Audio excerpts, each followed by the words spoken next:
Hi everybody, hope you're all well. The vlogs are back. The vlogs have been exceptional this season, they really have. No, I don't mean because of me, I just mean meeting new players, different cultures, different teams, different leagues. Now this vlog, we're heading into the Bundesliga, heading over to Hamburg to see St Pauli take on Stuttgart. Of course, the last vlog, we've seen Jackson Irvine right at the end of it, so we're going to be going over there, interview Jackson, see how he's getting on. Of course, St Pauli taking on Stuttgart. I think there's 4 games to go. If they get the win, it will almost secure their safety in the Bundesliga. So, and as well, the nightlife there in Hamburg is meant to be exceptional. So I'll be diving head first into that. And then we'll see where everything takes us. We like to be spontaneous with everything as well, so hope you enjoy.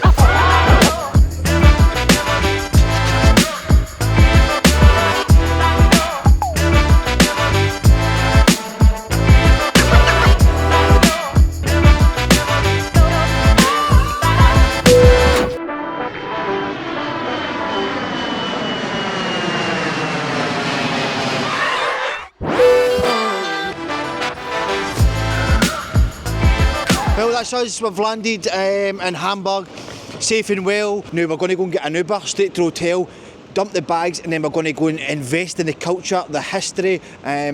Let's go.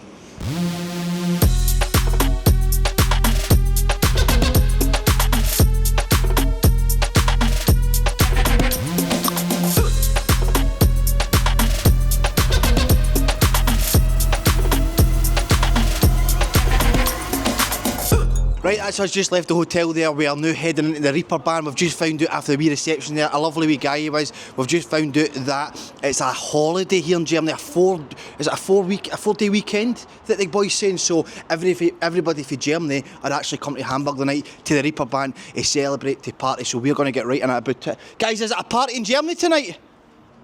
As you can see, it is flat as shit and I'm totally embarrassed. Wait.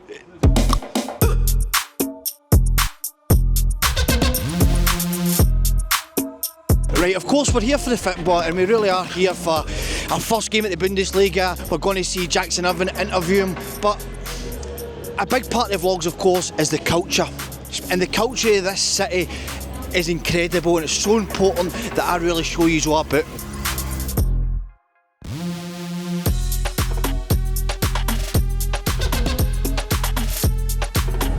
Fuck's sake, man. Look at my size.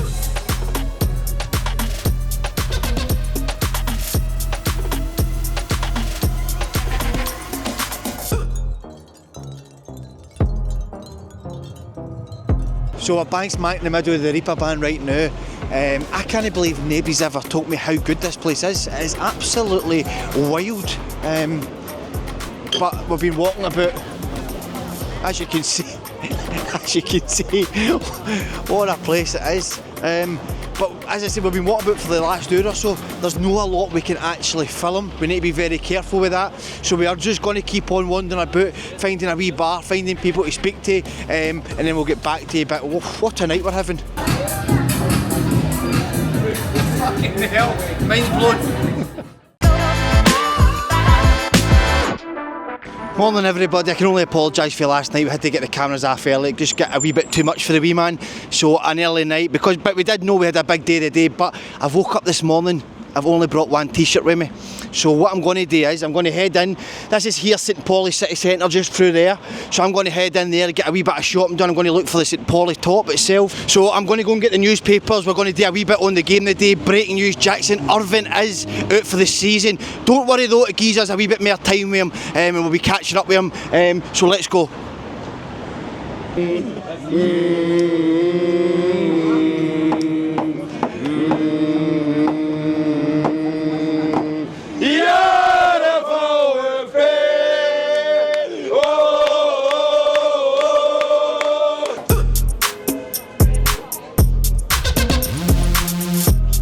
Dankeschön.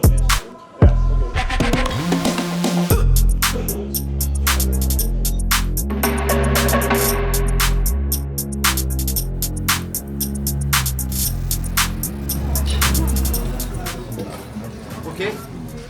Too tight. Okay. Too tight? Yes. Yes. Bigger size? No, it's okay. Good. Yes. No problem.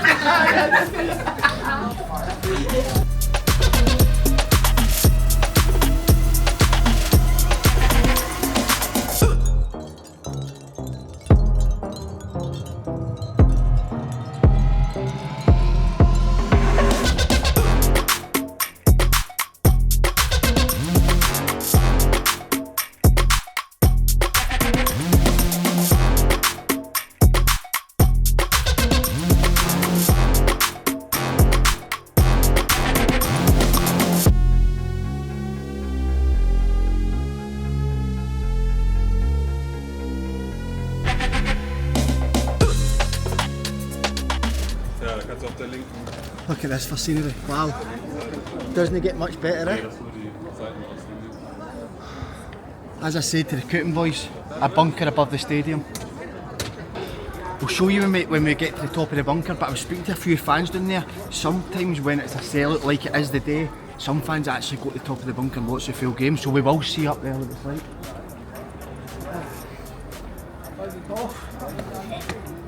Well, it's going to go up the top and their wee paper bit there about the game, but just before that, just taking this all in, it's something special. That pole there coming out and you'll see them run about the building, that's where the guns used to be and the lasers used to go up to the sky.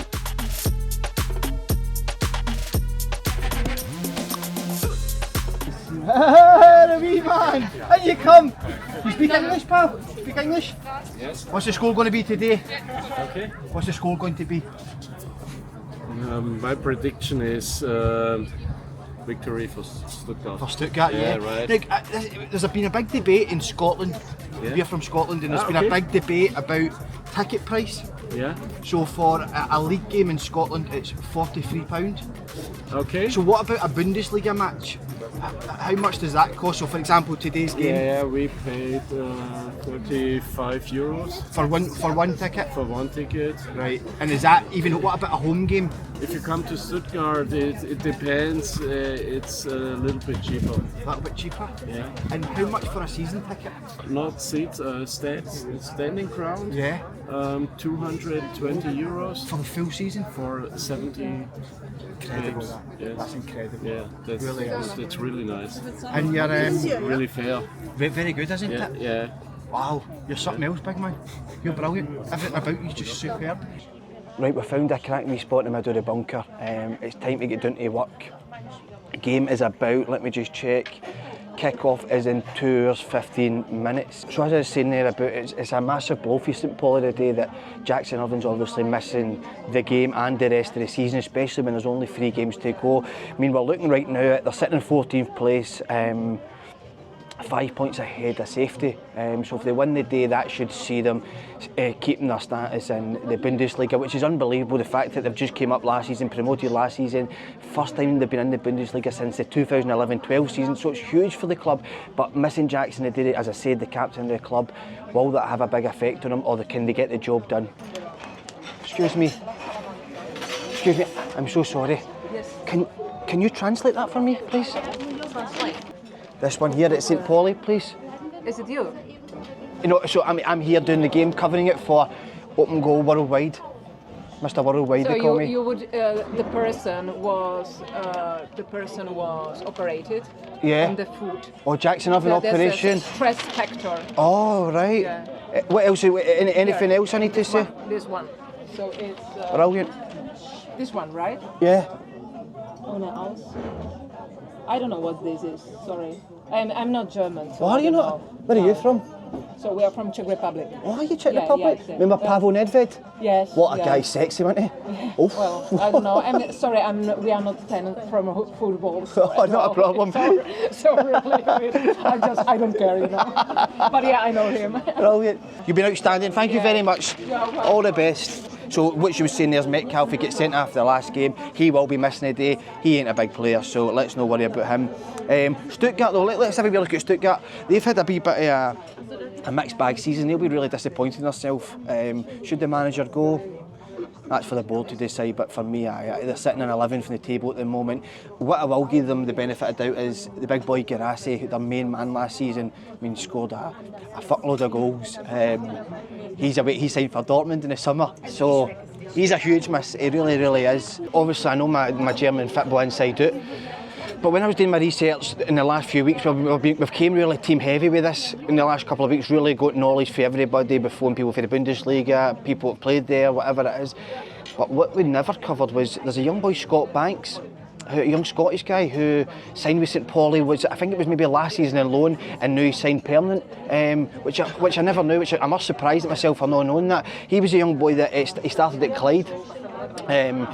He got his breakthrough at Dundee United. I think it was him and Robbie Nielsen that had a wee sort of a wee lovers tiff.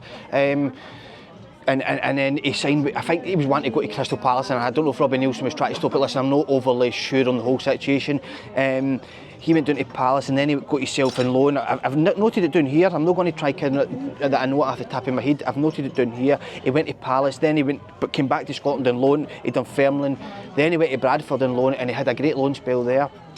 And that's why St Pauli have taken him. And of course, we all know the rivalry with Hamburg early years. It's been incredible. I think Hamburg have been the sort of strongest club in Hamburg early years. No, St Pauli have taken over that. But again, it'll be another one of the ones. I remember speaking to Jackson last season. I spoke to him and he said the derby game itself, the atmosphere. He played 2 last season. He scored in one as well. But he said to me that the atmosphere was absolutely incredible. I think there is proper hatred there. But when we get down to the St Pauli fans, we'll ask all about that, because it is a great rivalry to find out about.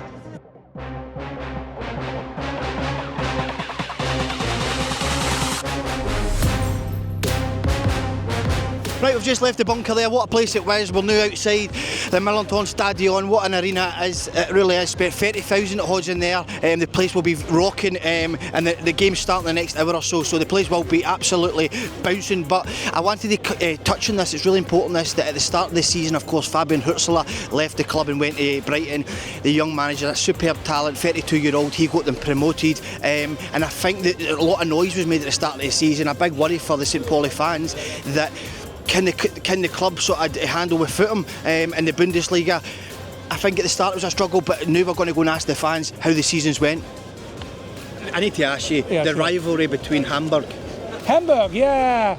St Pauli is just a better team. I have the whole atmosphere. Yeah. It's not about playing soccer really. It's about the way of thinking, the way they behave. Is the atmosphere at the derby match against Hamburg is it amazing? The atmosphere. Yeah, that's fantastic. The whole city, the whole week, you can feel it. There is going on. It's the rivalry. And can you sing me a song?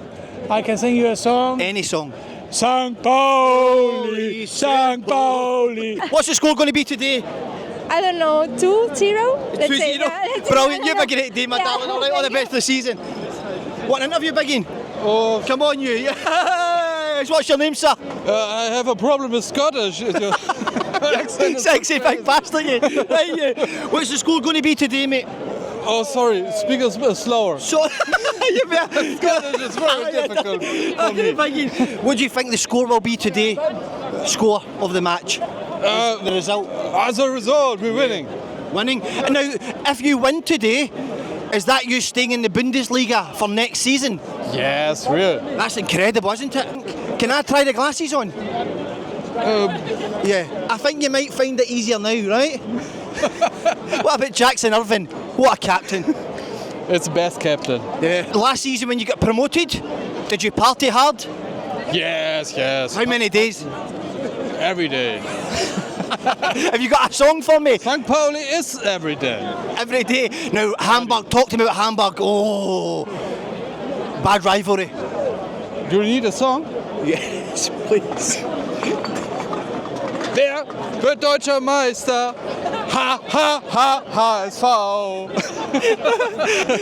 Take the glasses back on, man.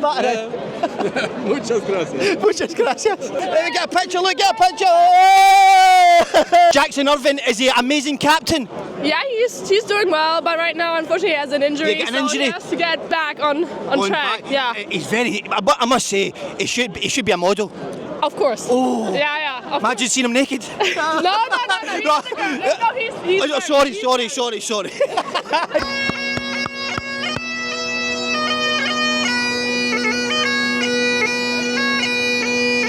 My name is Whitney. Whitney? Mm-hmm. And do you live in Hamburg here, pal? I don't. You don't? Where do you live? I'm from Brooklyn, New York. No way. And you having a great time? Absolutely. I mean, look at me. I got my socks on and everything. I'm ready. Right, I just think it's the right mood tonight with the sun shining. People are wonderful. And the people are amazing. And there's a chemistry between me and you. Yes. You're wearing my colours. Yes. And have we got a duet, a wee song we can sing? I don't really know any music though. Yes, you do.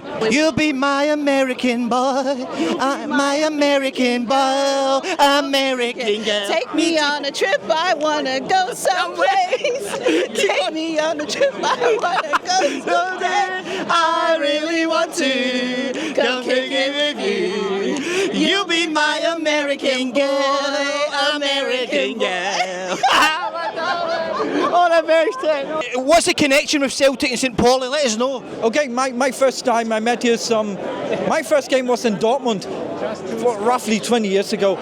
Was a UEFA Cup game, and first time I met the guys from London #1 Celtic Supporters Club, and then it all started for me. I've been to a lot of Celtic games, 5 Old Firms, all that. What's your thoughts in the Old Firm games? The best one was to win away. To win away? Yeah. When was that? What one? Who was the manager? Honestly, I do not know. But the funniest thing was, we planned to travel to Celtic Week, and our car exploded twice. And a group of St Pauli fans went there by bus, and then they went to the Celtic to the clubhouse, and Paddy Bonner was there. And they asked Paddy Bonner to send a short greeting to me, and I have a video shot with Paddy Bonner saying, "Hey Ragnar, you're not over here." You've been to an Old Firm, Celtic Rangers? Yeah.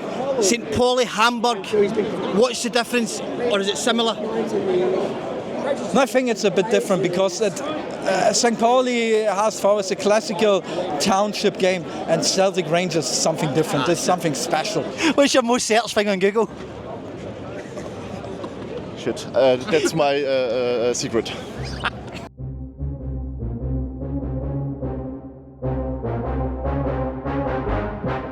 Right, that's us interviewed a lot of the fans. We're now about 45 minutes away from kick-off. Let's get in, come on.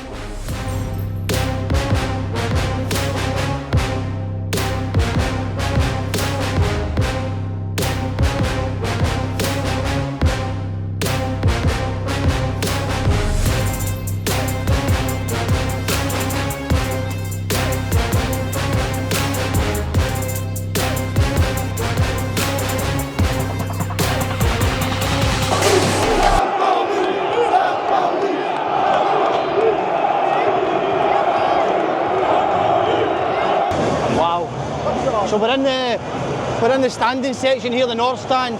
Place is absolutely wild. We're about to do there a wee bit, and a boy ran right down the stairs and said, "Get your cameras away." So we're in a bit of a problem right now. What we're going to do is we're going to try to go up the top of the stand. We've seen there's a wee bit of a seated section, so we're going to try sneak there. It's becoming right dangerous now. 10 Spieler bis jetzt, 4 Niederlagen, 4 Unentschieden, 2 Siege. Die letzte Partie am Millerntor war tatsächlich eine Zweitliga. So it's about the third time now we've tried to get the camera out to do a wee bit of filming, a wee bit about the teams here, but they've said in no circumstances can the camera come out, or you will be leaving the stadium. So we're just trying to work out the new. What's the best way of going about this? We maybe need to go in and watch a game and then come back out to this wee area and update you. We're a wee bit in a predicament the new guys, and we're in a bit of trouble as well.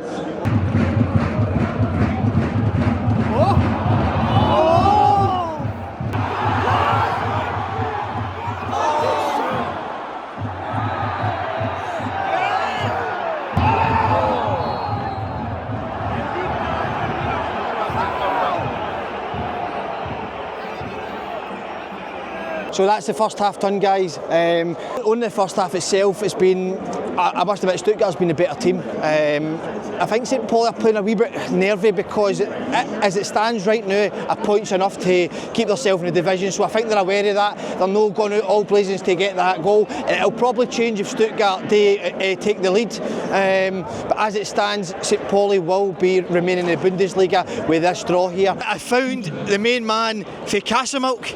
What are you doing out here, mate? Well, it all started with my uncle back in the day, 2010. He'd been gone, and a few years ago took me up for my first game, Werder Bremen, a few years ago when we were in the second league. And since then I've been going there. I'm there with my pal now. This is my second time this year, 9th time overall. I just love it, mate. I've never really experienced anything like it, mate. Like it's so intense, isn't it? It's almost like a mosh pit. Mate, and everything's on top of you, man. I just couldn't believe how the intensity of the crowd as well. But is that enough? A point a day there'll be enough for keep them in the Bundesliga? I'd say so. I'd say without the point, I think they'll be fine. But I think a point will be like extra security, basically, extra security, you know what I mean? What would you say the difference is between like going to a game in Scotland, say, compared to going to a game in the Bundesliga here? First off, the ticket price, €16 for a one ticket, standing. You can take your beer in compared to your average. I'm a Celtic supporter, so your average game season tickets are £650. Back here it's €190 for a full season. For a full season ticket. Red card, penalty and a red card.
Oh, I think I'm concussed. That was a real badging I got there, side of the head.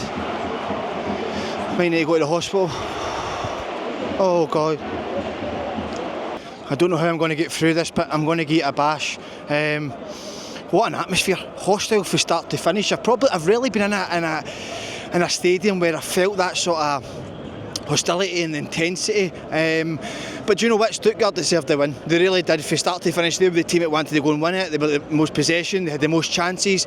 I do think St Pauli had that sort of point in the back of their mind. If they got that, it would keep them in the league. So they were I felt they played very tentative, played safe.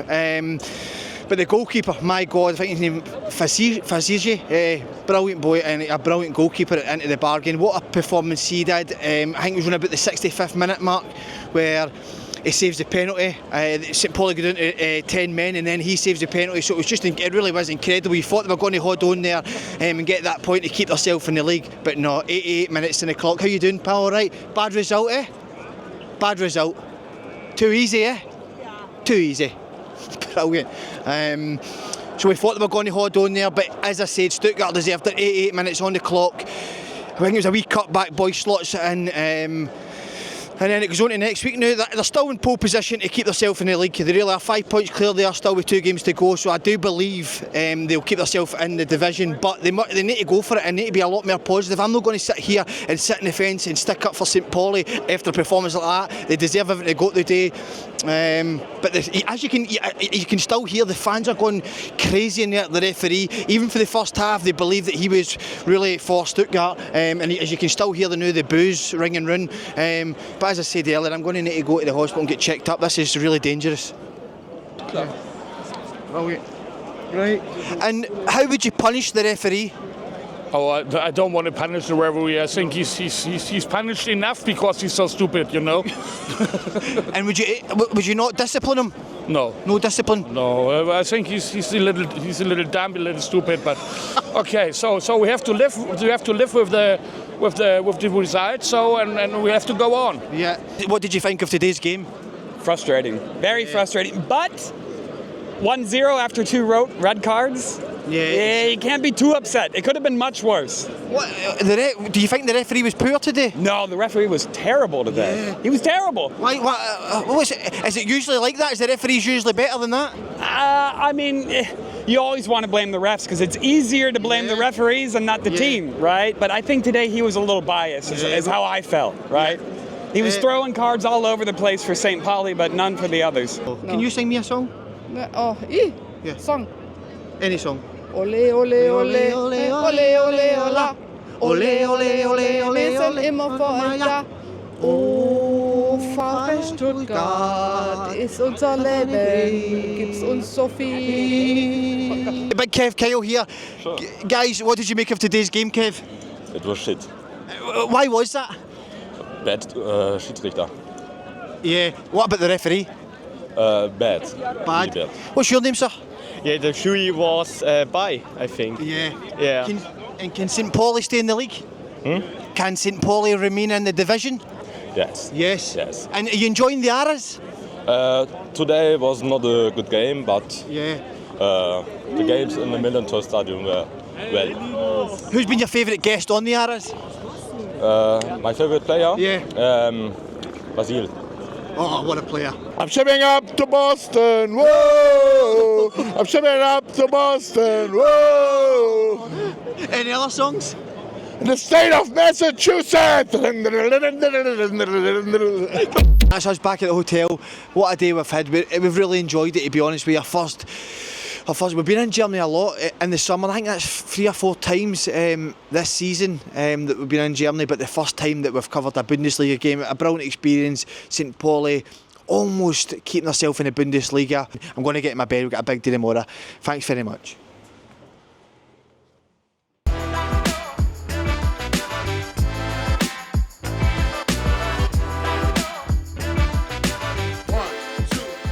Right, that's us here. We've finally found him. We've got the main man, the skipper here, Jackson Irvine. Jacko, how are we, my friend? I'm We're good, good. mate. Good to see you. What's happening here? You're in the cast, aren't you? Horrendous timing. Played it every minute of every game until you come. Planned that, you? Yeah. So how did this happen, mate? Yeah, it's just a stress fracture, mate. It's been coming for a little bit, and then a couple of weeks ago, after the game, it just the bone gave way. So I've had to have a little surgery. I'll be back for next season though. But had you been playing through it, aye? Yeah, 6 to 8 weeks probably of playing with it. Yeah, it's. What was that because of the sort of maybe the situation at St Pauli you found yourself this season that you're trying to remain in the division, Australia as well, what you're looking through there? Yeah, like in March especially when we were kind of in a really tough spot, it was like one of them. I would rather it happen now than 6 weeks ago, if that makes sense, because we've gone, until yesterday, we'd gone 7 matches unbeaten in the league, and obviously we've got 2 big wins with the national team as well, so it was important that I was kind of there through that phase. And then now, hopefully, boys, 5 points with 2 games to go. Yeah, should be there. Mate, should be there. Got to be, ain't you? Yeah, the game was, so the game yesterday, mate, it's obviously our first Bundesliga game we went to, but what an atmosphere, mate, innit? Is it like that everywhere you go? Every week, and then not necessarily everywhere you go. Is it not? I would actually say the second league is actually probably a little bit more like that than the Bundesliga. Bundesliga naturally, a bit like the Premier League, it becomes a little bit more commercialised and there's not quite as much of the ultra culture kind of throughout the whole stadium. Some of the grounds are insane. Obviously Dortmund was brilliant and a couple of the other ones as well, but mate, the second league it's a bit more like this vibe, 30 to 40,000 full and just carnage every week. So, but German football that you've seen in the second league over the last 2 years, there's been numerous weeks where there's been more fans in the second league than the first league. Because you've got Schalke, Hertha Berlin, Hamburg, Kaiserslautern. Massive clubs. Massive clubs, but there are massive clubs everywhere in this country. I'm going to go back to that when you get promoted that day, you get promoted on the pitch. Is that one of the best days of your career, mate, playing career? Like nothing I've ever experienced. It was absolutely insane. It was actually kind of scary. when everyone ran on and like, honestly, mate, like there was, the final whistle went and you had like this like 2 seconds of like, yes, like, and then you just look around and mate, it was like World War Z, which is like, just like red face, just people just like charging at you in full sprint and you're just like, oh my God, and then just it was insane. Was that the final day of the season? You got second last day. Second last. And then we won. Then we scored. We played away in the last day, and we won the league. We scored last minute to win the league as well. Was there a bit of pressure on you because that was the first time that you've been up? Is it since 2011? 10, 11, I think it was. Yeah, it's been about 15 years, and we're not historically a Bundesliga club.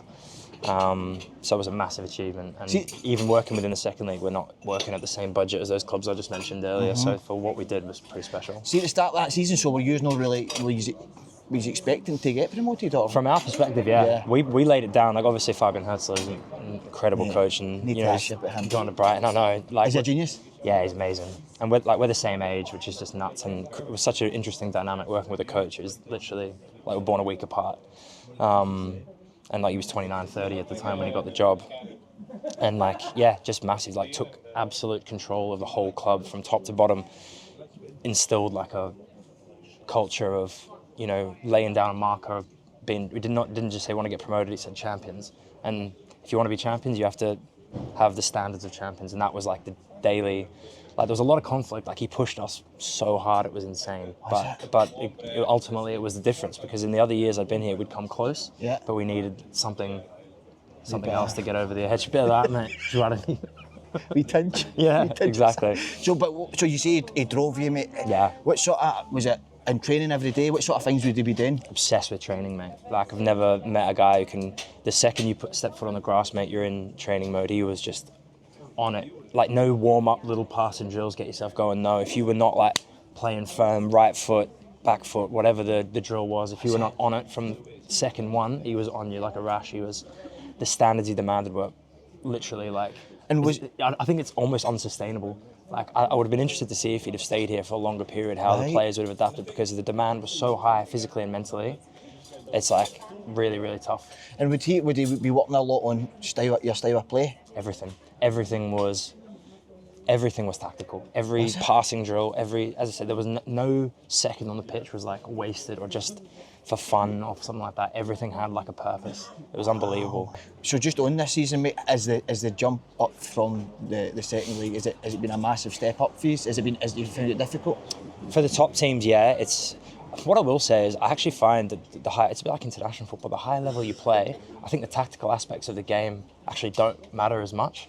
Right. Because players have so much individual quality that it's, of course, you want to have a clear structure and a clear plan and a style, identity, all of those things that you hear in modern football. But the higher level you play at, the players are just, it doesn't really matter because the players are that good. You need to find different solutions to be able to stop the individual quality as well. So the tactical aspect has been, defensively, I think we've got the third best defence in the league and we're fifth bottom, which is just like an unbelievable statistic. So have you for a newly promoted changed? Team. Have you obviously then, as you said earlier, have you actually changed your sort of style now for last season? Yeah, we've grown into it. Like in the beginning, we tried to first few games, we tried to come out and be the same possession dominant team we were in the second league, and we were just getting punished in transition. Like the speed and everything at this level is just insane, and they're so ruthless. So then as the season went on, we became a little bit more flexible to be able to play deeper, same system, but just to be a bit more flexible in the way we play, and that's made us like way as defensively. As I say, we're third best defence in the league. Scoring goals has been a real problem for us as well. Especially but with the players in the league, mate. Dankeschön. Thank you, sir. Especially with the players in the teams in the league, to have that record defensive is incredible, mate. Just on that, mate, what about what sort of teams have stood out, and what players individually have been hard to play against? Bayern like are they? It's extraordinary, like how good they are. Like the lack of, just don't make technical mistakes. Like, you can almost rely on in games that teams are just going to get sloppy at one point, and they're relentless. Just don't stop. Like they're machines. It's unbelievable. Who did you directly come up against, Bayern? Kimmich and Goretzka were in midfield, and it was who played in the 10 the first game, Musiala both games. He could be the. He's a joke, isn't he? World, mate. He'll get a Ballon d'Or one day. He's that good. He could do it. Like me, him, and Wirtz in Germany are by far technically the most gifted players. So were you up against Leverkusen? Were you directly up against Wirtz? Yeah, Wirtz. man, and Xhaka and these guys, like, just incredible footballers, like so good. But to be actually the best midfielder that I played against this year is a guy in Mainz called Amiri. He's back in the Germany squad at the moment, Nadim Amiri. He was linked with Villa in the summer, but he's been one of the players of the season. But all through the league, they're freaks, mate. And at the front, the speed and quality, unbelievable. Like at Leipzig with Šeško and Xavi Simons and Olise and obviously everything. And you find that, but with crazy players. Bayern there, mate, and obviously Leipzig, Celtic competed, beat Leipzig obviously at home, and then we saw you obviously in Munich, mate, that competed. It's surprising as with the budget-wise, isn't it? Yeah, listen, Leipzig have been probably underperformed massively this season. They're scraping for fourth at the moment for Champions League. So sacked the manager, didn't they? Yeah, they've been. I think a lot of their players have got one foot out the door. Like are looking to go to the Šeško, Xavi Simons have all been linked with the biggest clubs, haven't they? So I think that's been a bit of a problem for them. Same with Leverkusen this year. But Celtic, especially, obviously we met in Munich. What a night that was! Incredible to be so competitive with that level.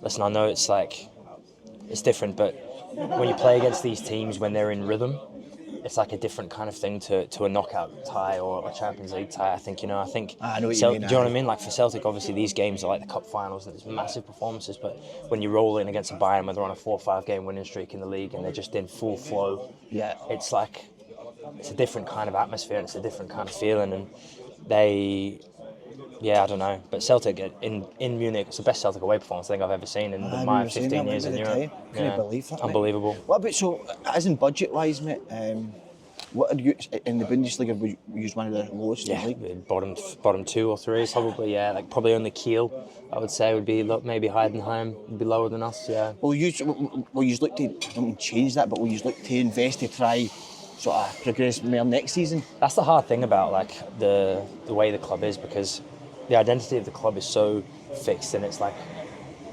the way it functions morally, with the sponsors, the people it allows to be a part of the club. So it's tough to overreach that when you want to do things a certain way. We've been very clever with the players that we have brought in. We brought in some good loans this year, which really helped us.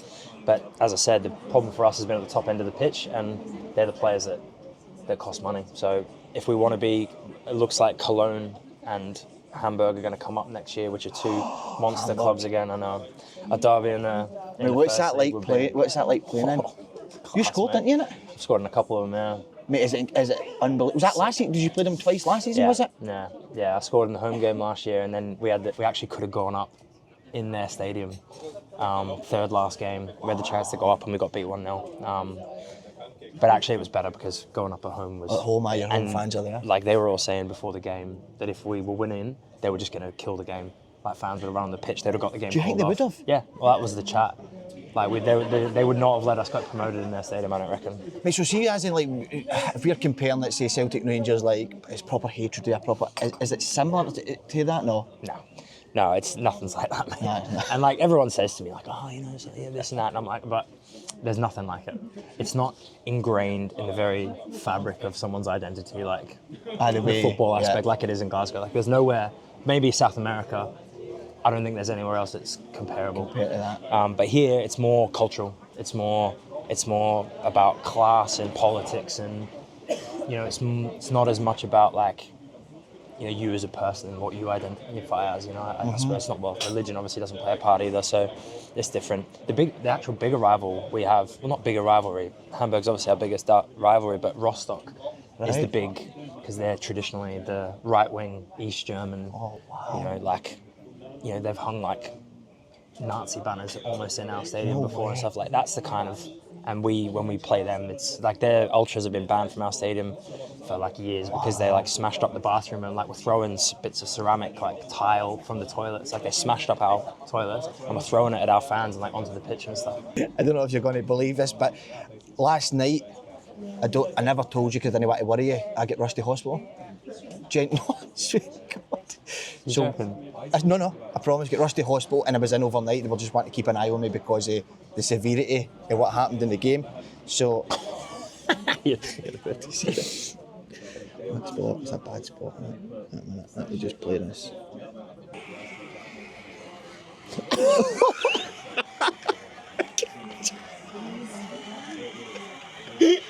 You're joking. Someone threw a pint at you. Pint after that.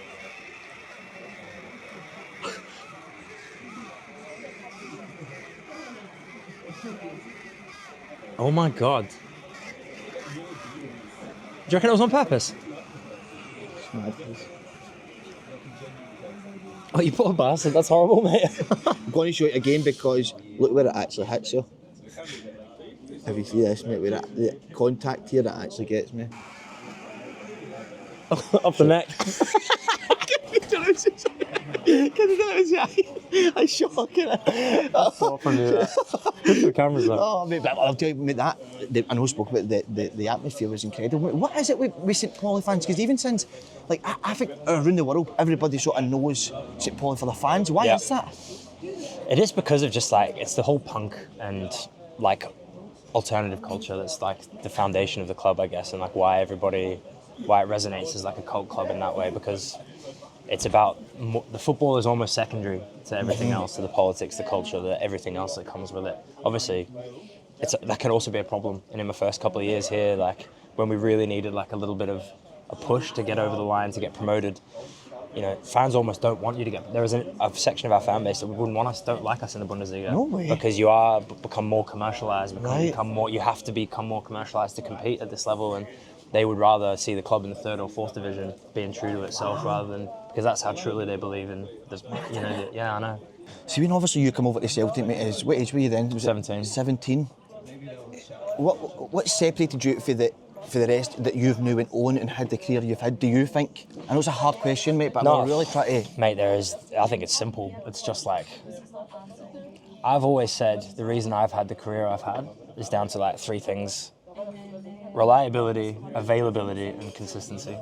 Like, there's something to be said about just being able to play every minute of every game, be available for selection every single game, and do your job at a consistent level. Because, mate, that team, they were far better players than me.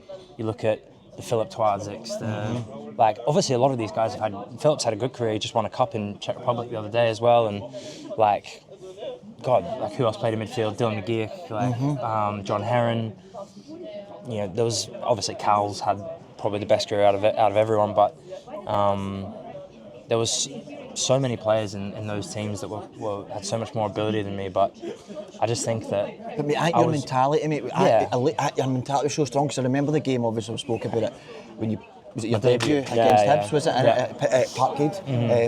And we drew that day. Yeah. But a lot of people might have went, I've had a bad game. No, you and Jet, just been the team of drew your first game. You just sort of went on, didn't you? Yeah, well, to be honest, it was actually like...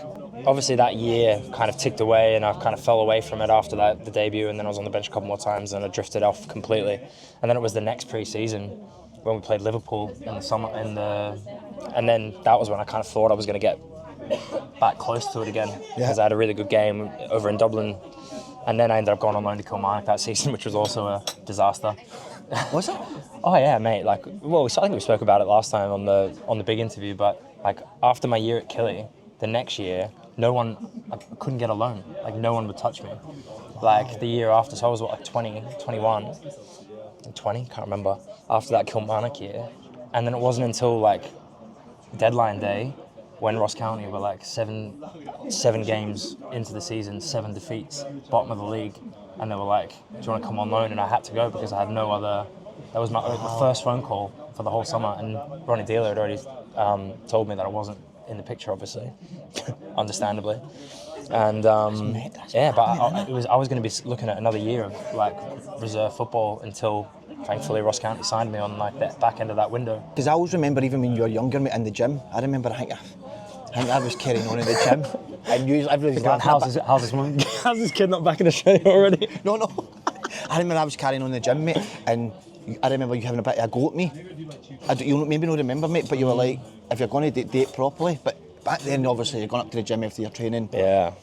But you're always driven that way, mate, weren't you? Yeah, I used to get told off all the time. I remember Neil Lennon had a massive go at me once because I had a full-on screaming match with Efren Juarez when I was 17. I was training with the first team, and like we were playing a five-a-side, and he just wasn't running, and I like lost my head completely. I was like, fuck's sake, Effie, fucking any chance? Like this and that. Mexican international. He's going to go to Arsenal. Yeah, I know. And like Neil Lennon, and it was a good learning lesson for me as well at that age. He pulled me after training and just said, "We see it. Like it's not your place to tell that player. You know, like we as staff, we can see it. Just," he said, basically, you can't speak to first team players like that. And like, part of me was a bit like, why not? But part of me also now as a senior player is like, maybe you just don't know. Maybe he's at a different stage of his career. Maybe he trains differently. And I was going full gas every single day, obviously, to try and look good. And you don't realise that older players do train differently because they're not trying to prove anything to Neil Lennon on a Wednesday afternoon, are they? Aye. He knows the player. He knows exactly what he can do. I'm going to ask you, the last time we spoke to you before Ange went to Celtic, you called it, and it was one of the best calls I've ever had. Absolutely slaughtered as well, didn't I? You did, mate. Who's this guy? And even when he got the job, he got absolutely slaughtered. Was getting sent all these tweets. Oh, Jackson Irvine says he must be good, so obviously he's going to be shite. Then he's going to be horrendous. What a call it is. But Jacko, he's probably going through a stage in his career now that he's probably never went through. How do you think he'll be dealing with that? It's tough, isn't it? Because the man is so true to his view of football and the way he thinks football is and should be played. And I think the players are still with him, which I think says a lot about the way he is as a person. But yeah, listen, his whole attitude to media, the way he speaks, everything that he does, when it starts to turn, you feel the little bit of tension. I've not really, since he went to Celtic, mate, and his press conference and stuff, I've never seen him really this with the media. Yeah, I think it's obviously a really difficult moment, a moment he's never really experienced before. So the incredible thing is if he wins a trophy at the end of this. Because he called it, didn't he? He called it, not only did he call it, but what you think of as Spurs and their history and what a European trophy would mean. It's it would be arguably one of the biggest achievements in ever. I mean, of course. Do you know what I mean? So it's how then do you turn around and say this guy's not the man? No, exactly. But it's just how the whole rhetoric between him, fans, club, how it is at the end of the season is going to be fascinating. Is Ange and Hustler, are they quite similar? In ways, they actually, I don't know, they did an interview, they asked Ange about Fabi the first time they played each other this season, because I arranged for Fabi to go into Tottenham last year. Yeah, so Mile Jedinak, who's Socceroos captain, obviously Crystal Palace, good friend of mine, and I messaged him just saying, listen, my coach, we saw him in the second league, would love to come and watch training and speak with Ange if possible, blah, blah, blah, and he arranged it. So he went over during the Christmas break that we have here, the winter break, obviously the Premier League keep playing. And then 6 months later he had the Brighton job and they were playing against each other. And Ange said in his interview, I think I've probably given away too much. Yeah, but they are very similar, and especially with the having very strong core principles of their game. Was it Hutzler that gave you the captain armband? No, it was the year before. That's some achievement, that, mate, isn't it? Yeah, after a year. Incredible. Not speaking the language, and a very huge thing for me to be after one season. Yeah, that is unbelievable. I would say the biggest difference between Germany and British football in general is the one game a week. I think genuinely you can see it now with the problems that Amarim's having at United, and guys that want to have a very clear system-based football, they don't have enough time on the training pitch. Yeah. And here, you play once a week. On the weekends, they play in cup games around that. You have the first 2 rounds of the cup of midweek. Other than that, you're week to week, every week. So you're on the training pitch 4 or 5 times. So you've got so much more time to be able to work on the tactical aspect of the game. And that for me is the biggest difference, because so much of British football is just about the grind, especially when you get into the deep end of Christmas and playing 7-8 games a month, and it's just grinding. It's just grinding, and you know that there's going to be games that you're crap and games that you're good, and you just have to move on and play again in a couple of days, recover, play. So for me, the training culture in the football is the biggest difference. The 2022 World Cup, mate, you said everything changed for you there? Yeah, that was the life-changing kind of moment for me. If I reflect on where I was even here at that time, we went into that tournament, I think we were 4th bottom of the Bundesliga, of the second league, sorry. And we just sacked our coach, appointed Hurtzler, everything, and it all changed in that moment. I went to the World Cup. Obviously, we had our most successful ever tournament as Australian team, which is unbelievable. We won 2 games in the group. Who was the group again? Who did you have again? France, Denmark, and Tunisia. So obviously everyone was looking at France and Denmark to cruise through that. And mate, we played France the first game. Obviously, you can prepare as much as you want, but you got Dembele, Mbappe, and Griezmann, and up top. But we went 1-0 up after 10 minutes, and we'd just come through the playoff process where we'd beaten Peru, who were also a top team. So we were already on a high, and we went to France, mate. I still think that when we scored against France to go 1-0 up when we ran to the corner, it's maybe one of the best moments of my career, because I genuinely was we're going to win it. Did you genuinely believe that? Mate, watch it. We're playing the reigning world champions, the best team in the world probably, on paper the best team in the world. And we literally ran to the corner, 1-0 up, and we're all looking at each other like that. We're going to win it. We are unbelievable. We are unbelievable. And then we got beat 4-1. But we actually played really well. And then the second game, it was all about the second game. Because if you don't win the second game, then there's nothing in it. And we beat Tunisia 1-0. And then the big one was beating Denmark 1-0, which was just nuts. Unbelievable. And then the small matter of Argentina in the last 16. I remember watching that game. Was that the one Messi? He scored, didn't he? Messi scored, yeah. Messi scored the first one, and then we made a mistake in the build-up. The goalkeeper got caught on the ball. That's right. And then But you had a big chance right at the end, didn't you? Yeah, the young lad, youngest player at the World Cup, Garang Quol, came on, and the boy was at Hearts, and he's back at Newcastle now. But he came on and had a big chance at the back stick, and it's an unbelievable save from Martinez. He did it in the final, didn't he, as well? He made so many of those stops, but we were that close to taking them to extra time. So basically, our whole game plan in the build-up to the game is all about stopping Messi. Graham Arnold, our coach, refused to say his name for the 3 days before, the 2 days before the game. But I swear to God, he wouldn't say Argentina or Messi. So we're doing the video before the game, and he's like, as you can see, the number 10. He likes to come in on his left. So he doesn't do it. I know, bro. And like, it's just so funny. Like you're talking about putting a game plan in place to like stop Messi, and it's like people have been trying this for 20 years and no one's been able to do it. But you do your best, and he just kept calling them the blue team and the number 10. Brilliant, isn't it? Class. So then the first half, mate, they had nothing. We were like so solid, defensively perfect. And then the goal right before halftime, Messi scores. It's in the second phase of a set piece, and that's when you see the genius. Like, people think it's like luck that he finds himself in these areas, because he knows our whole game is about stopping him. So he waits for a moment, second phase of a set piece where there's no structure, the organization's gone, and that's when he comes to life. I've watched the goal back so many times just to watch his like movement and the way he feels space and recognizes where the ball's going to drop, and then he just makes it look so easy, passes the ball in the corner, but he waits for that. He's waiting for that moment, and he's sensed that moment this is when I can find space in the box, because they're not. It's a bit chaotic. It's weird because that's the genius, isn't it? I remember speaking to James about it when they played Barcelona, and he was saying like he genuinely doesn't run after the ball. You just see him sort of walk. But why would you? When the whole team's looking at you constantly, thinking like, why is he going to be running about trying to get the ball when we're just going to stop him getting it anyway? Or try your best, He has to wait for the right moments, and that's, as I said, that's the genius. And then second half when we had to open up and then he had more space, it was just like chasing shadows, mate. You just can't get the ball off him. Can't believe Cammy Devlin got the tap. And Cammy Devlin got the top, mate. It's what, brass neck. Mate, do you know that was Messi's 1,000th That's right. goal or game 1,000th game. Yeah. His first goal in a knockout stage of the tournament in a World Cup, which he captained them to, which he won. That shirt is actually that's gone for millions. Priceless. Oh, millions. I think he's got it in like a safe deposit box somewhere, like in a bank. Like it's priceless. How's he managed to get that, mate? Don't know. I was on the floor crying, mate. He's running a bit trying to get a tap. What was the deal with Giroud? So that was after the first game. So me and Giroud were marking each other at set pieces. You know what it's like in football when you have those little moments on the pitch with guys where you have a little rapport, don't you? You know, like we're having a little tussle, the ref comes over, and then you both go, oh, what's he like? You know?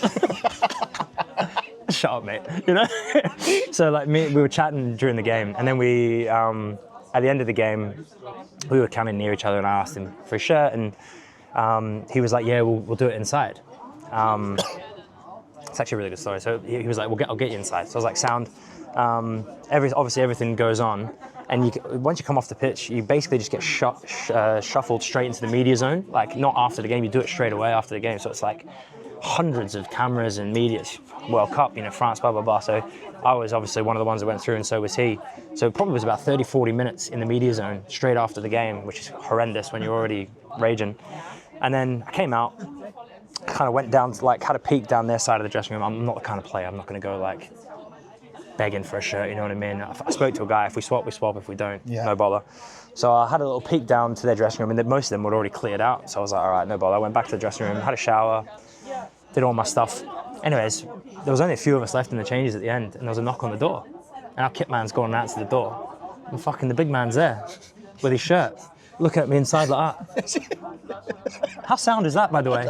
Mate, he's done all his media. He became France's top ever goal scorer that night.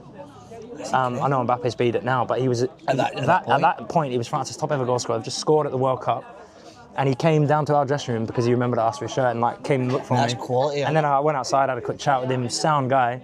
But then was it in English? Yeah, I don't speak French. So and then obviously the whole thing with Jason came out, where he told the story where he spoke to him on the pitch, and he said that Giroud said he didn't speak English. So then obviously, you know, you swap and you have that little moment, and then I think he's probably just thrown it in the kit box and that shirt's never been seen. That shirt's never been seen again. But then when that story from Jason went viral, Giroud tweeted a picture of my top and just tagged me in it and said, "Jackson Irvine, how's my English, mate?" Fucking genius.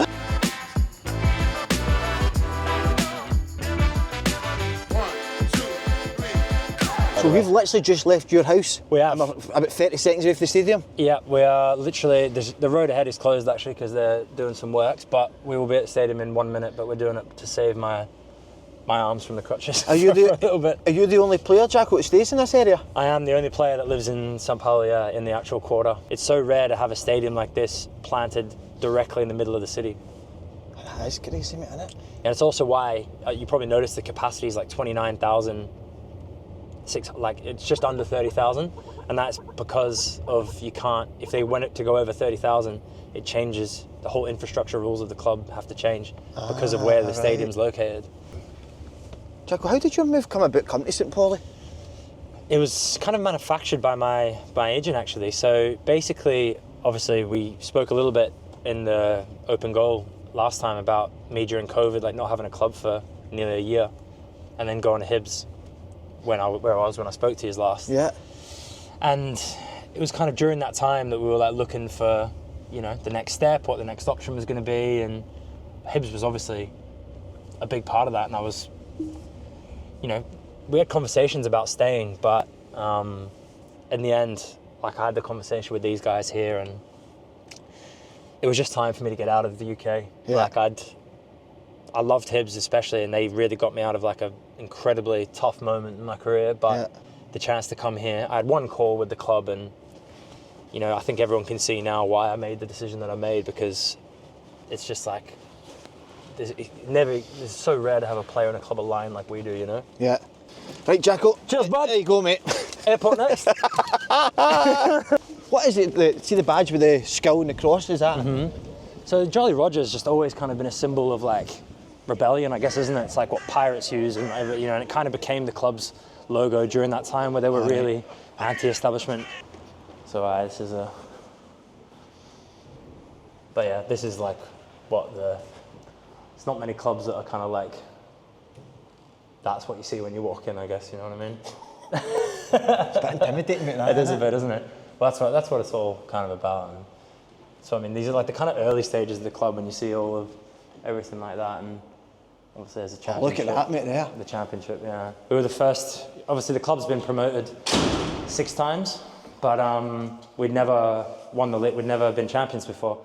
So I'm very lucky to be the first player to actually lift the trophy. Incredible. And then that day you lifted the trophy, that week was something else, mate, wasn't it? Yeah, it was a promotion on the Saturday, married on the Wednesday. But it was a wedding no matter be Tuesday, mate. Aye.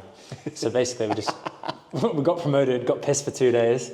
We're supposed to drive to Denmark to get married on the Tuesday, and forgot all the paperwork. Like, both of us, by the way, not just me. No, you sure? So but then we literally had to like, we had no option. Like, you have to book it. Obviously, you have to book a wedding in advance. But the woman was an absolute legend in Denmark. She was literally just like, listen, we're closed tomorrow, but if you come back, I'll marry you on the Wednesday. So we had to drive to Denmark, back to Germany, back again on the Wednesday, back again, and then we played on the Saturday, and we won the league on the Saturday. Magic, mate. Best week ever, obviously. Look at the boots up there on the boys. That's like postal, isn't it? See when you throw the boots early lines. This is I think here's the promotion. All the promotion scenes are on. So that's an ad for the jersey, but you get a bit of the scenes from the promotion. There's me doing that ad as well. It's not so interesting, but yeah. So like literally up until, like, I don't know if you were here when we came here with Celtic in 2012 for a pre-season game. I was on the bench here. That's weird, isn't it? No, I never knew that. So we played in the opening of the Gegengrad of this stand here. Celtic came here in 2012, I think it was. Mm-hmm. And I was on the bench. I never played, but that was my first time here. And I think St Pauli actually came to Celtic Park in 2010 as well to play in a friendly. So there's like obviously a long connection between the clubs, but when you can see what this club was like not that long ago, to where we are now, Like we have this is the promotion series, but now we have 50,000 members, you know, in a 29,000 seater stadium, so it's like impossible to get a ticket a lot of the time. It's really difficult. Mate, we were saying that yesterday, a lot of people outside the stadium were like with the signs up trying to get tickets. That's like maybe the flares. This was all on Championship Day. How many days were you partying after that, mate? Mate, the whole week is an absolute blur. I can't believe I played 2 games. I was just pissed for a week. See, after you left it, do you just go into the city centre? So no, we stay in St Pauli. We're on the Reeperbahn. You'll probably see some images here. So this was all on the Reeperbahn where we lifted the trophy, and then we basically we stayed down there there was about 100,000 people there. It really is some club, mate, innit? Yeah, it's incredible. Yeah, it was the best. What a day! What a week! But yeah, I swear, in a way, obviously winning the league and getting promoted was something, and the emotions attached to that are something different. But if we stay up, I think it will arguably be a bigger achievement. Obviously, it doesn't have the same emotions attached to it in terms of winning something special. But if you to look at it from a purely footballing achievement, I say staying in the league first year. When you see now, look at the Premier League, all the top leagues, how difficult it is to stay up. Yeah. As a newly promoted team, and what we work with here, I would say you could say it's a bigger achievement. Here we go, look at this, man. Yeah, come on in, where's my key? So, this is the behind the scenes tour. Can you do this anytime? Yeah. No, I can, yeah. This is we call it the unofficial tour. But it's This is incredible. What's this here, Jack, if you don't mind me asking? These are just all like doping rooms and forget that. All that stuff. It's not the most interesting. And that's that's the entrance. Down there, away dressing room. It's all a bit plain down here, but this is where we go. That's where you send the troops. Welcome to hell. Wow. Where's the tunnel? Yeah, down this way as well. I'll show you the dressing room first. I don't know what I was too scared to ask there. No. I'll take the dressing room and the tunnel are the two main features of the behind the scenes tour. Yogi. I'll go in here first. This is the dressing room. Oh, might be a tour in just now. Mate, they will go nuts if they see you. Why don't you kid on a man who's signing? I never signed no Paul Slane. What? Is that Tony Mowbray? Tony Mowbray. Just a comment, Tony, on the signing of Paul Slane. Never signed no Paul Slane. Unreal. So yeah, this is the changes. Obviously, still a bit not been tidied from yesterday, but it's a little bit different to your normal dressing room. Very unique, mate, isn't it? Yeah. So basically, fans who come on the tour can leave stickers, write messages. Do you want to write something? I would love to, mate. Yeah. Aye. You can write it on. Oh no, have I left it in the car? No, I've got it here. Okay, right. It's something clever to write. Help me. You can write it on mine. Write it on my one. There's a black pen though, so it might not show up. Where's yours, mate? This one here, with me on that one. No, sorry, the one that's closed. Yeah. Open it, and then you can write it on the inside, maybe or something. That's cool, isn't it? That is me, and that's me doing a shoey as well. Just write in here? Write it in there, mate. Oh, I need to be clever here, what I'm going to write, mate. Can have a think about it. You can look at the roof. The roof is still fucked from the promotion day. This dressing room got absolutely destroyed. Like all of these got broken from like everyone jumping on them. Like the roof still got holes in it and covered in beer marks, you can see. There was a layer of beer that thick on the ground in here. Like when we got promoted, like the whole dressing room just got trashed. It was amazing. It was the best. What a day. Is this here, Jack? Is this where the analysis will be done? Yeah, so projector screen, everything's done in here. So like our analysis comes down at half time. We normally get probably like 3-4 clips at half time, just of like small tactical things and stuff. Magic. But it was a big thing so that we didn't have any of this kind of before him. Obviously we use it a lot now with our current manager as well, but yeah, that was all a bit of a change. Procedures in Hotspur, mate, is what would he actually, I meant to ask you earlier, what would he actually ask for you to do, so as in if he's a playing out?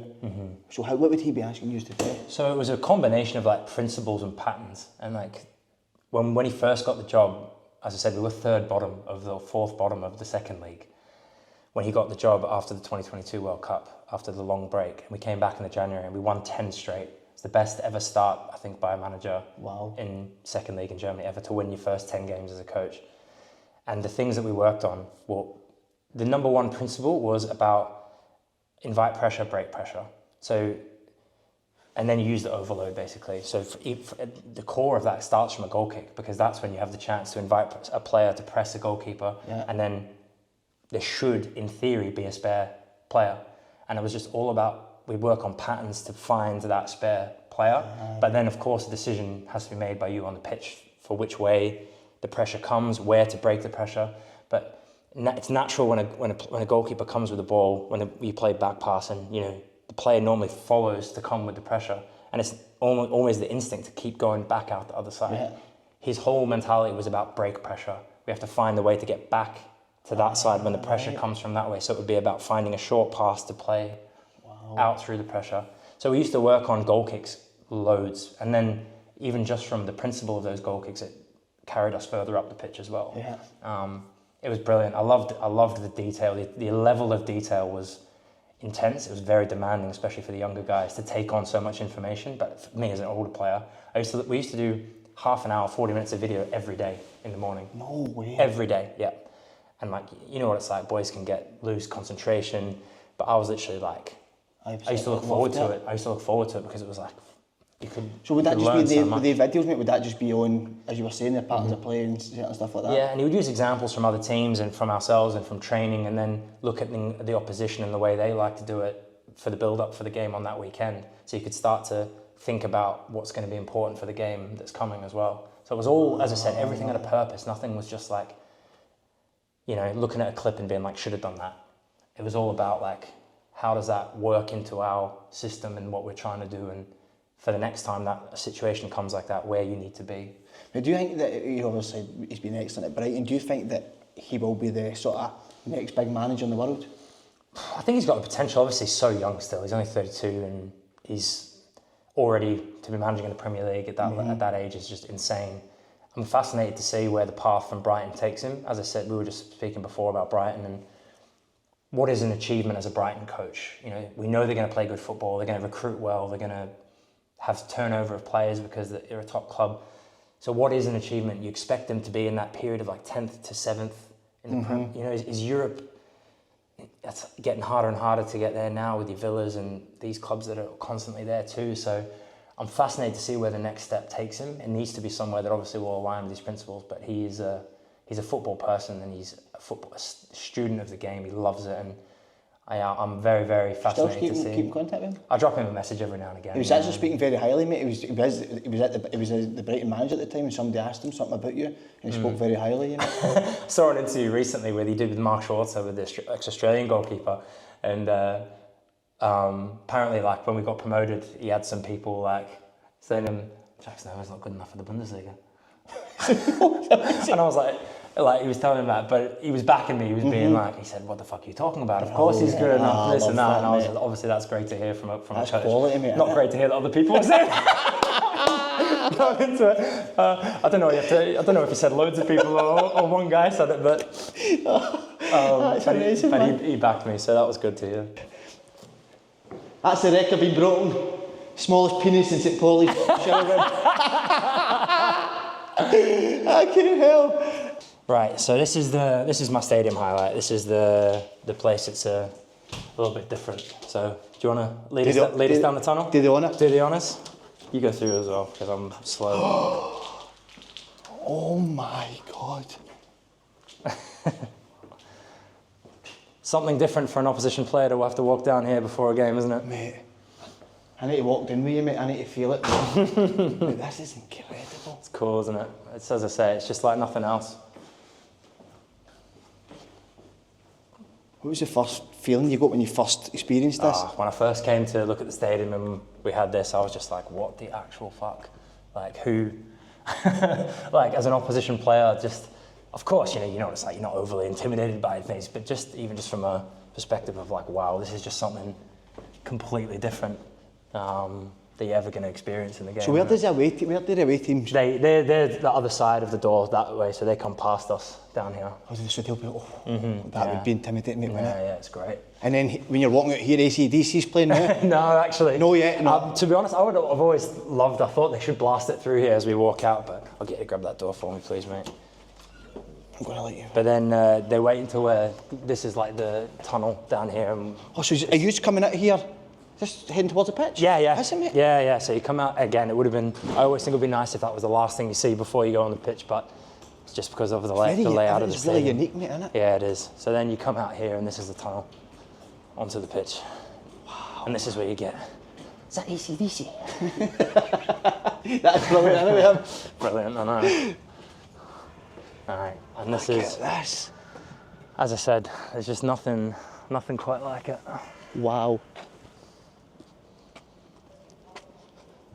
I mean, that was this is where the referee had umbrellas there. Yeah. So obviously all the kind mensch is illegal is no person is illegal, and then no football for fascists. Wow. Have you got a favourite stand, mate? I love the Gegengerade here. Obviously, this is where our ultras are, just behind the goal here. Is this where the ultras are here? This is where the ultras are in front, and then the main. I think the Gegengerade is amazing. This whole standing section in front of the stadium here, but as you can see, it looks like it's been a festival here, doesn't it? This is like the end of every game. Is like so. You see all these all the things here. The people bring plastic and tape and stuff, and they tape between here so the kids can stand. So the kids can stand on it. You know what I mean? So the kids will put their feet on that so they can come and stand up over the barrier. But as it looks like a festival, and this is every weekend. This is what it looks like. Have you still got a home game to go? One the last day of the season. Oh mate, that'll be incredible. Yeah, won't it? Exactly. So that'll be a special one. But yeah, it's This is mind blowing, mate. It really, really is. This feel. As I say, what an experience, man. It's just I don't know. It's just very raw, isn't it? Like it's just not refined. It's not trying to be anything other than what it's always been, I guess. That's even that, mate. Playing, you can see the bunker up there. Yeah, the bunker's cool, isn't it? And they have the TV tower as well. Like they're two of the iconic, behind it there, two iconic. I've been to every tower in Germany. Not every tower in Germany, sorry. Every place that I've been to in Germany, I go to the tower. The TV tower. Them, mate. Yeah, it is. It's I don't know. It's a real German symbol of city, isn't it? It's something special. Favourite goal scored in this stadium, mate? Probably the derby. I scored against on a crazy snowy night here. I scored at this end in front of the ultras and against them last year. That was one of my favourites. I also scored probably between that and I scored one of the key goals towards the back end of the promotion season at that end against Rostock. I scored a header from a corner. So that's the away block. And I was running that way and I scored the header and I got to just carry on my run past their fans into this corner here and we won 1-0. Were their fans, were they allowed in that? Were they allowed in that game? Yeah, but their ultras didn't don't come. So it's a different section of their fan base, but they were all there, so it was great to get to. And favourite game played here, mate? Would it be the one you won the league?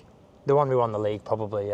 In the Bundesliga, there's been some brilliant nights here this season in the Bundesliga, but I would have to say, for sure, the promotion game was like nothing I've ever experienced. It was absolutely out of this world. What a club, mate. It really is. Special club. You can see why, if you, like yourself, when you came here, if there was teams in for you or whatever, when you come here, it'd be hard to turn it down, mate, wouldn't it? Yeah, as I say, it's just because it's more than football, I guess, isn't it? It's like a full... Yeah, I don't know, it's a lifestyle, a community, everything that comes with it, as well as the football. That's not to say that other clubs don't have that as well, but I think just in particular here, just aligned so perfectly with me at that time and over these years. And I think we've both, me and club, have benefited so massively from each other in that way because we've found that perfect balance. At the end of the game, they were so angry at the ref, they actually ripped down this net. Can you see in the heart? That was our ultras ripped it down in the middle. Can you see it?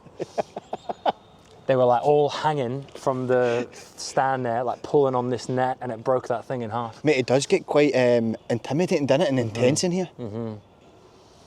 Yeah. Mate, you're an absolute hero. I can't believe you've done this today for us. How can you greeting? Is there a bit of emotion? Just what we were saying earlier, laugh or greet? Laughing or greeting. Yeah. But like trying to explain to everyone like what a home game is like.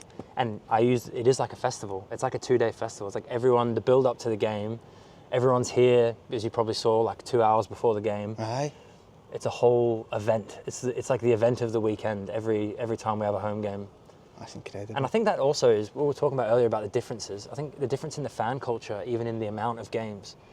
Like when you say you've only got 17 home games, it's like you make the most of every single one of them. Sometimes you don't play at home for 3 weeks, you know, because you got a couple of away games or whatever. And I think in the UK we actually get fan fatigue. I think it's hard to make every game. I think it's hard to make every game special. Yeah. Because you're playing so many. That's why Champions League nights are so big. Why derbies are so big, because it gives you an extra something. But I think fan fatigue is a real thing. Whereas here, as I said, people plan their year around those home games because they know those weekends, that's a St Pauli home game. So they make sure that that's when...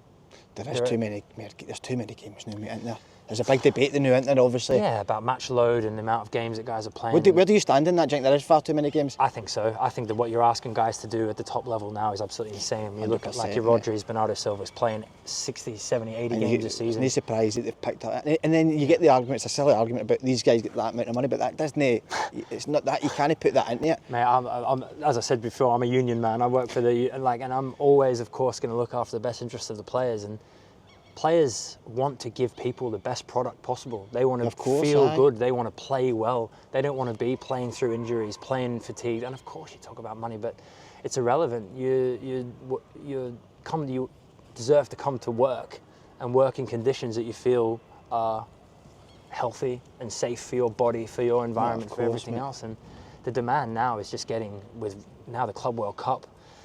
You know, I looked at Julian Alvarez, I think it was the other day. He won't have stopped in nearly 3 years because of Copa America, World Cup, now Club World Cup. He's playing 60, 70 games a season. The guy's played nearly 400 games or something. He's 23. It's not right, mate. And I just think the demand now, it's just getting higher and higher, and the pressure on these guys to produce numbers of goals, assists, data, everything, it's higher and higher. And I'm not surprised that guys are starting to be like, hang on, this is getting more and more. The only way around that is to have bigger and bigger squads, which then puts higher strain on clubs, which then puts higher strain on fans to pay more money, and the cycle perpetuates itself. So I do think it's going to come to a head in soon. I think so. As I said, as these competitions continue to expand and we demand more of players. But mate, have these fans ever turned on you? On us? Never. But is there any periods of the game, mate? So like, say for example, I think with Celtic and Rangers, I mean, if maybe the first 5-10 minutes have no started well, they start getting on the team. Is there periods of the game where your fans will sort of get a bit rowdy with you? A little bit. It's more from the sense that they can feel that we might need a lift. Right. But I think it's, from us, it's always, from this club, it's always about effort first. And if they can see that you play with pride, whatever you want to call it, you play with your heart, you know, for the club, for the team, you run, you fight, you try, then the demand is that is the minimum expectation. Of course, they want to see good results, they want to see good football, but that's the bare minimum of this club. And to be honest, that's been more the identity of the club probably until the last 2 years, 3 years, where we've started to play brilliant football as well. And now it kind of goes hand in hand with that. So, but no, the fans. I remember in my first season, we had a great start to the year. I think we won like 4 or 5 of our first 6 games. And then we went away to Darmstadt, this was in the second league. We got beat 4-0, battered, 4-0 down at half-time. And I remember the fans did not stop singing the entire game. You do your little, you go over to them at the end of the game, and they were up, and they were getting the boys up, and they were like getting us to, you know, chant with them and everything. And I just thought, what the hell is this? Like, I'd be getting, most of them in the UK, they'd have all gone home. If you were 4-0 down at half-time, they're not hanging around to the end. You know, it's just, I was like, what is this, like, cultural? That was a real eye-opener for me, and from that perspective, because it's easy to celebrate when you're winning, but what they're like when you're losing, that's a reflective of a fan base for me. Amazing, mate. Jackson, I'm actually a wee touch emotional, to be honest, mate. Could bust out greeting any second, to be perfectly honest with you. So, he's been superb today, but he's just locked us in the stadium. We need to get a flight in an hour's time. and we're currently stuck in the stadium. So it's obviously it's a Sunday now, so everything's shut. We've clocked a tour there, so we're going to go there and ask a tour if they can get us out somehow. Honest to God, not acceptable. Excuse me, I'm so sorry. Yeah. We've got Jackson Irvine, the captain, over there. I'm sorry? Jackson Irvine. Jackson Irvine? Yeah, so he's taking us on a tour. He's sitting over there. That's him waving. But he's locked us in the stadium. He's locked in the stadium? Yeah, we can't get out. He's left his key. I can't. You calm down. You come let me in? Yeah, I take my group with me, and it's a real honor for them and a special tour to leave him around. Hey, come on everybody, let's get him. Calm down, you. Honestly, he's day off.